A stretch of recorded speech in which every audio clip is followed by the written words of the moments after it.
Please take a deep breath and close your eyes for just a moment. Try to remember a specific sound from your childhood. Perhaps it is the gentle, comforting melody of a xylophone playing on a boxy television set just before bedtime. Or maybe it is the distinct, sharp pop of a glass soda bottle being opened on a sweltering July afternoon by a shimmering lake. If you can hear these sounds, if you can almost smell the roasting dough and garlic in the summer air, then you know exactly where we are going today. We are traveling back to the 1980s in Hungary. It was a completely different world, a time when life felt a little more contained, yet infinitely more profound. Today we are going to dust off 20 magical memories from that unforgettable era. And please, stay with me until the very end, because the final memory we will share is perhaps the most touching, a true symbol of the quiet safety we all secretly long for today. Before we begin opening these beautiful time capsules, let us remember how time itself used to feel back then. The 1980s in our country was an era that historians often call goulash communism, but to us, it was simply our life. It was our youth. The clock seemed to tick at a gentler, more forgiving pace. We did not have cell phones buzzing in our pockets, nor did we have the infinite, overwhelming stream of information demanding our attention every single second. Instead, we had the profound beauty of anticipation, waiting for a letter to arrive in the mail, waiting in a long line for a rare tropical fruit before the holidays, or simply waiting all week for our favorite television program to air on Saturday evening. Modern society often believes that because we lacked advanced technology, we must have been emotionally poorer. But you and I know the absolute opposite is true. We were deeply, truly connected. We knew our neighbors' names, we borrowed sugar and flour, and we spent our evenings talking face to face around a kitchen table, not staring at glowing screens. We found immense joy in the smallest of things, and that is what made our days so remarkably rich. Let us begin our journey with a dear friend who visited our living rooms every single evening. Do you remember the television bear, our beloved TV Maci? Just as the sun was setting and the sky turned a deep, dusty blue, children all across the country would sit cross-legged on the living room rug, staring at the heavy television set. Then, that unforgettable, gentle melody would begin to play. We would watch the little bear, in his pajamas, carefully brushing his teeth and settling down with his own little friend, Paprika Yanchi. This was not just a cartoon. It was an unspoken national curfew, a beautiful collective ritual of childhood. It signaled that the day's adventures were over. It was a gentle, loving reminder from the adult world that it was time to feel safe, time to rest, and time to sleep. Mothers did not have to argue with their children about bedtime, because the bear had spoken. Even today, just thinking about that sweet, simple animation brings a wave of pure, comforting warmth to the heart. Now, let us step outside and breathe in the air of a 1980s morning. You cannot talk about this era without remembering the unmistakable sound and scent of the Trabant 601. The moment you heard that rhythmic, puttering two-stroke engine echoing down the street, you knew a neighbor was off to work. And oh, that smell! It was a unique, slightly sweet mixture of cheap oil and gasoline that permanently lingered in the concrete archways of the housing estates. The Trabant was far more than just an automobile. It was a beloved family member. We would pack those tiny, plastic-bodied cars to the absolute brim, squeezing in parents, children, a grandmother, and a mountain of luggage on the roof rack for a summer trip. The seats were thin, the steering column shifter felt like a mechanical puzzle, and there were no seatbelts in the back, yet we felt invincible. When it inevitably broke down by the side of the road, strangers would stop, sleeves would be rolled up, and someone always had a spare spark plug.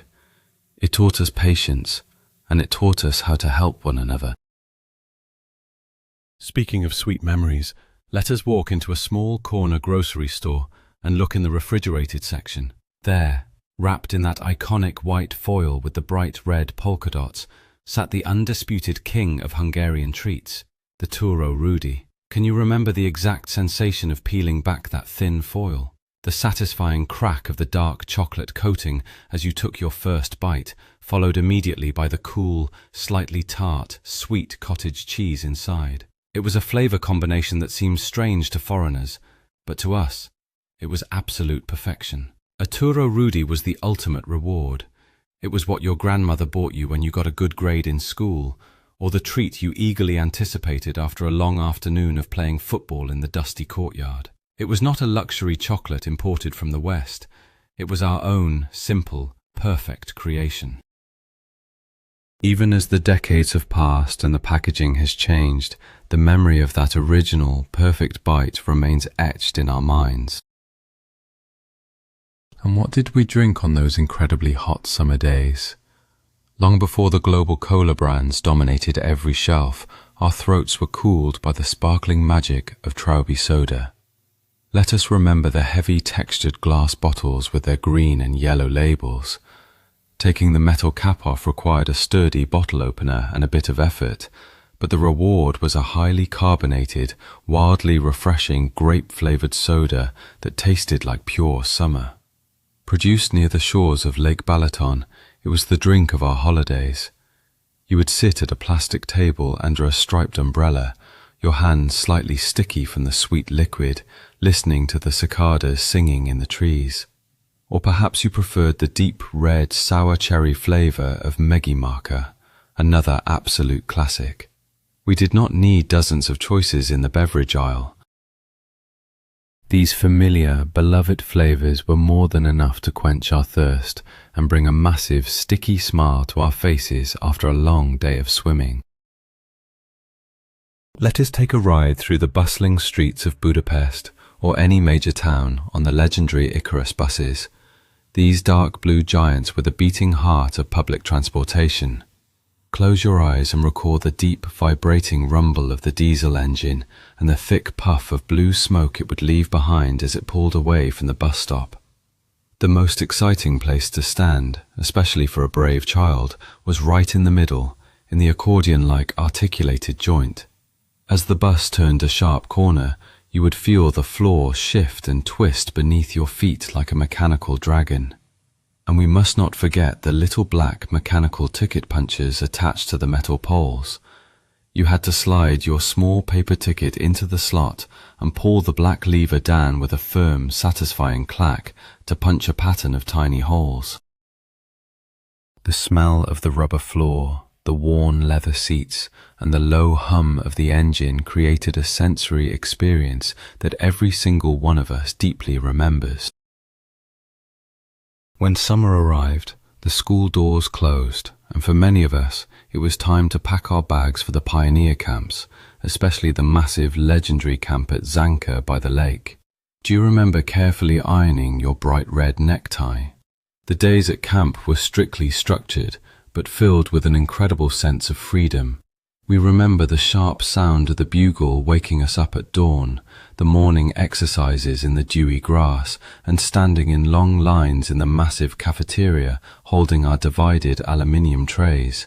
We ate simple stews and thick slices of bread, but it tasted delicious because we were starving from being outdoors all day. Those camps were where we learned independence. It was where we sat around massive crackling campfires at night, singing folk songs, telling ghost stories, and perhaps experiencing the quiet, nervous thrill of a first childhood romance. We traded our parents' supervision for the collective care of our group leaders, forging friendships that, in many cases, lasted a lifetime. Let us drift back to the shores of the Hungarian Sea, our beloved Lake Balaton. Can you smell it? That heavy, irresistible aroma of fried dough, garlic and hot oil drifting across the beach. Buying a langosh was a sacred summer ritual. You would stand in a long line at a small wooden kiosk, shivering slightly in your wet swimsuit, clutching a few damp forint coins in your hand. Then you were handed this massive golden disc of deep-fried perfection on a flimsy piece of paper. We rubbed it generously with raw garlic water, sprinkled it with salt, and if we were lucky, covered it in a thick layer of sour cream and shredded Traubisoda cheese. Eating it was a messy, glorious affair. The grease would inevitably run down your chin and your fingers, but you did not care. You were eating the best food in the world, sitting on a towel in the grass, listening to the distant splashes of water and the joyous screams of children playing in the shallow, muddy waves of the lake. Now, let us talk about fashion, specifically the footwear that conquered the nation. If you grew up in this era, you knew that the ultimate symbol of cool, practical style was a pair of Tissa shoes. We all remember the catchy television slogan, "In all weather, in Tissa shoes." They were easily recognizable by the distinct capital T logo stitched onto the side. We wore them for absolutely everything. They were our gym shoes for school physical education classes, our running shoes for playing tag in the streets, and our everyday footwear. Having a brand new, clean pair of Tissa shoes was a point of immense pride. They were sturdy, somewhat rigid at first, but they were built to last through endless games of football on concrete pitches. While teenagers today wait in line for expensive international sneaker drops, we had our own national treasure, a shoe that unified us, regardless of whether we lived in the capital city or a small countryside village. Let us step into a quiet Sunday afternoon at your grandparents' house. Sitting on the kitchen table, or perhaps hanging by a strap on the garden fence, was the faithful Sokol radio. Encased in genuine, thick brown leather, this heavy little brick of technology was our window to the world. Do you remember the sharp, distinct click when you rolled the volume wheel to turn it on? Then came the static, the high-pitched squeals of tuning the dial until you finally found the clear voice of Radio Kossuth or Petőfi. We remember the solemn sound of the noon bell chiming through that small, tinny speaker, signalling that the Sunday chicken soup was ready to be served. Grandfathers would press it to their ears to follow the tense moments of a weekend football match, while grandmothers listened to evening radio plays while knitting. The Sokol radio was not just a device, it was a companion that provided a comforting, continuous soundtrack to our domestic lives. When the weather turned cold and rainy and playing outside was no longer an option, we gathered around the living room table for a serious lesson in adult life. We pulled out the beloved board game, Gazdálkodj okosan, which translates to manage wisely. It was our very own wonderfully unique version of Monopoly, perfectly tailored to the realities of a socialist economy. The goal was not to become a ruthless billionaire, but simply to buy and furnish a modest state apartment. We rolled the dice and diligently saved our colourful paper money to buy a washing machine, a television set, and a ping-pong table. We learned the virtues of putting money in a savings account and the dangers of paying fines for littering. It was a fascinating, innocent reflection of the values of the time. We would spend hours agonizing over whether we could finally afford the bookshelf, laughing and arguing with our siblings, completely absorbed in this cardboard simulation of a comfortable, responsible adult life. Let us return to the sweet things in life. If guests were coming over for a name day or a special Sunday visit, you knew a specific type of elegance was about to be served. The host would carefully bring out a box of Maczkaniów, the famous cat's tongue chocolate. These long, elegantly shaped pieces of solid milk or dark chocolate were considered the height of sophistication in our homes. We would slowly let them melt in our mouths, savouring every second.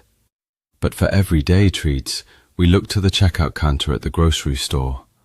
There, piled in little baskets, were the small cube-shaped chocolates wrapped in shiny foil, the Melba with its sweet fondant centre, and the Parisi Coca with its rich rum and cocoa filling. Finding one of these small, colourful cubes in your pocket, given to you by a loving grandmother, was a moment of pure, unadulterated joy. It proved that you did not need a massive candy bar to feel incredibly spoiled and loved.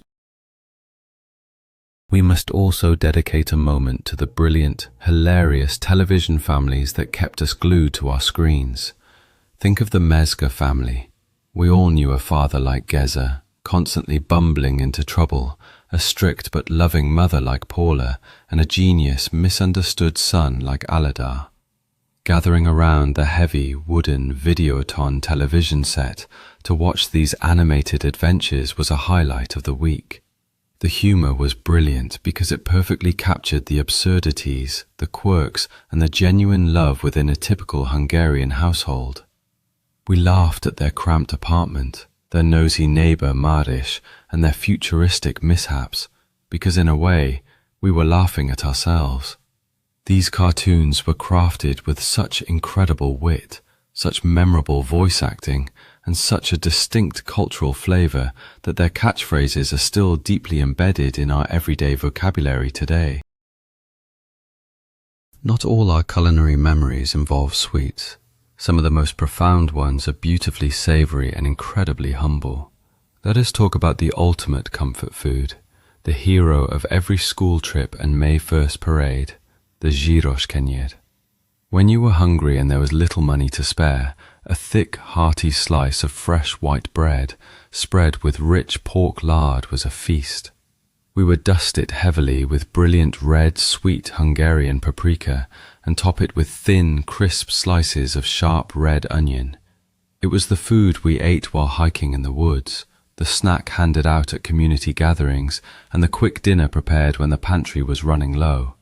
It was incredibly cheap, yet deeply satisfying. The crunch of the onion, the spice of the paprika, and the richness of the lard created a symphony of flavour. It is a powerful reminder that some of our happiest moments were fueled by the simplest, most basic ingredients provided by loving hands. Before the Western sodas flooded the market, there was an undisputed king of the Hungarian refreshment scene, and its name was Bambi. Sold in distinct, slightly ribbed glass bottles with a crown cork, Bambi was a cultural icon. If you close your eyes, you can likely still taste that incredibly sweet, highly carbonated, slightly synthetic orange flavour. It was the drink of the 1960s and 70s, but its legacy poured heavily into the 80s. We drank it at the local buffet by the beach, at the cinema, and on school excursions. It was sticky, it was sweet, and we absolutely adored it. The name Bambi became synonymous with childhood joy. Even when more modern drinks arrived, the memory of sitting on a wooden bench, swinging your legs, and sipping a freezing cold Bambi from a heavy glass bottle remained a golden standard of childhood happiness. Let us recall a fascinating rhythm of our weekly television schedule that seems absolutely absurd to the modern world: the television pause on Mondays. In the early days, there was simply no television broadcast on Monday evenings. The screen would just show a test pattern, accompanied by a high-pitched tone. It forced families to actually talk to one another, to read books, or to play cards. And when broadcasts were running, we later gained access to the magical world of teletext. Do you remember typing in a 3-digit number on the bulky remote control and waiting patiently for the screen to slowly load blocky, pixelated pages of text? We used it to check the weather forecast, to read the daily news headlines, or to find out the winning lottery numbers. It was our primitive, slow, but incredibly exciting version of the internet, teaching us the profound virtue of patience every time a page took 10 seconds to render on the screen. Now, let us focus on the sense of smell. Every home in the 1980s had a very distinct, clean aroma, largely thanks to two legendary household items. First, there was the Ultra dishwashing powder. Packaged in a recognizable green and yellow plastic bag, this powerful, gritty powder was used by housewives to scrub pots and pans until they shined. The slightly chemical, fresh scent of Ultra meant that the Sunday lunch dishes were finally done. And then there was the bathroom. Do you remember the smooth, white bar of bather soap? After a long day of playing in the dirt, we were scrubbed clean with that gentle, familiar soap. The scent of a household that used Baba soap and Ultra powder was the scent of order, care, and domestic love. These were not fancy, expensive, imported cosmetics. They were reliable, honest products that kept entire generations clean and healthy, leaving an aromatic footprint in our memories forever.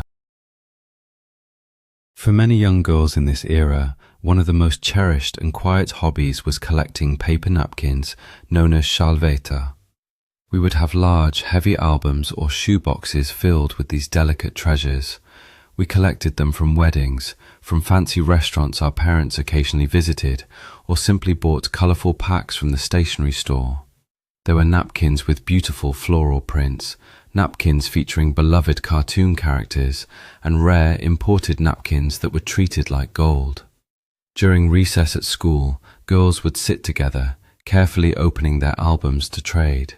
I will trade you one polka dot napkin for two with roses. It was a beautiful, gentle hobby that required zero technology.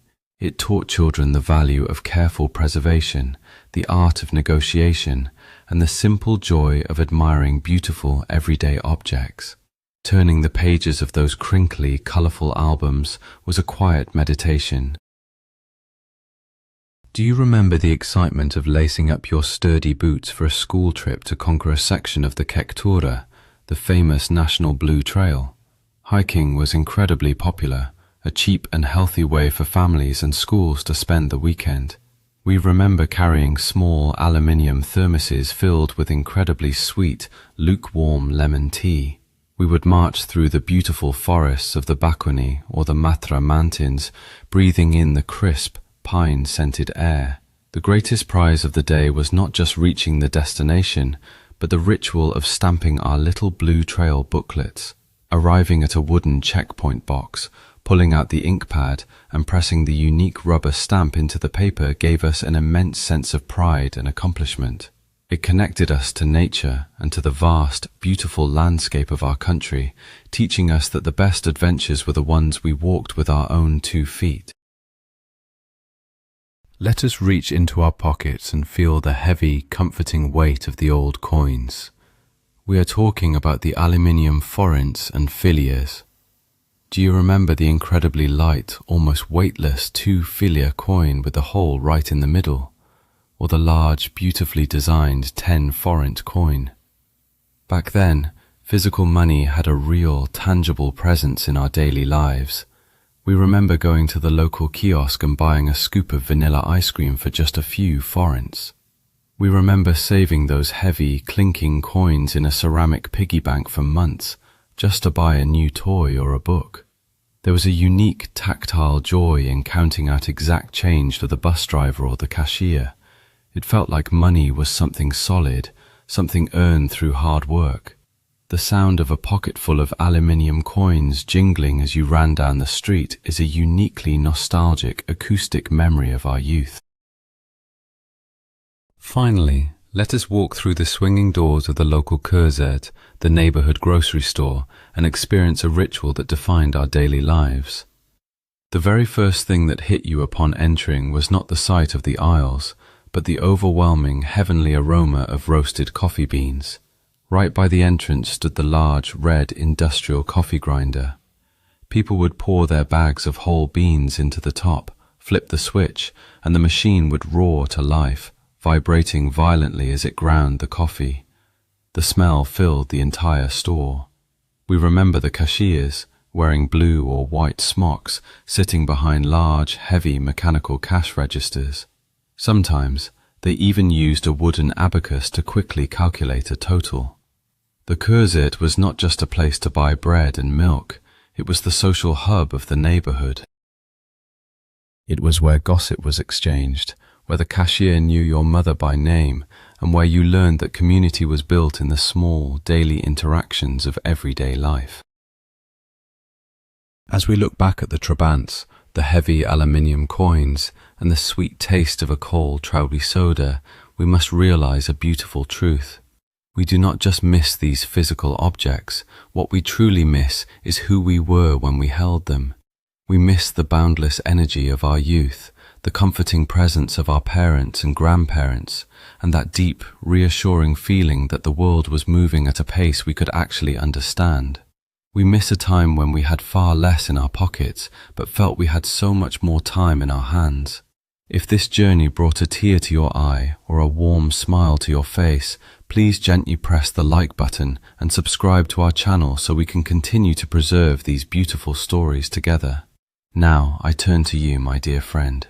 Which of these 20 memories touched your heart the most? Or perhaps there is a special scent or sound from your Hungarian childhood that I missed?